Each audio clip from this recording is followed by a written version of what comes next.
The Great War was a chain reaction that set up the biggest war up to date.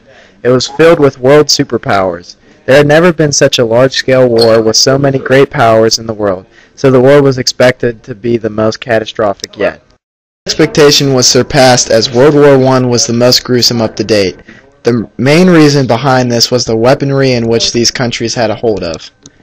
It included flamethrowers, poison gas, machine guns, artillery, and trench mortars.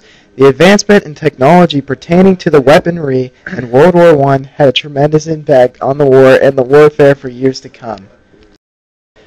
Three weapons that specifically had a great impact on the Great War were flamethrowers, poison gas, and machine guns. One of the flashiest weapons to ever be used in World War I on the World War I battlefield would be the flamethrower. Germany was the side that brought flamethrowers into the war in 1914 and 1915, but it was quickly used by both sides. The second weapon was a new way to attack the enemy that many found to be uncivilized to use in battles. This weapon is poisonous gas. These gases were brought into the war in the Second Battle of Ypres.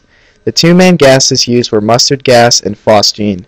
Although deaths were greatly diminished after troops knew what to expect from them, but they had terrible effects on the body.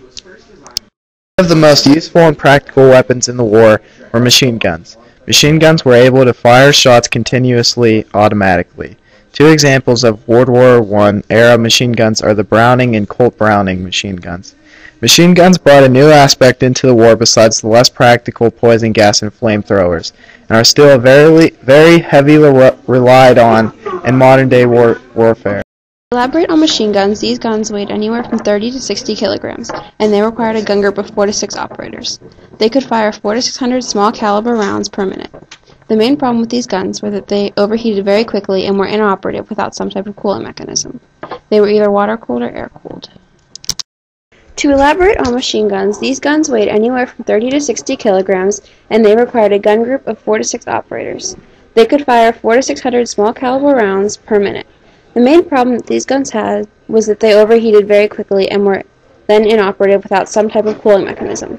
They were either water-cooled or air-cooled.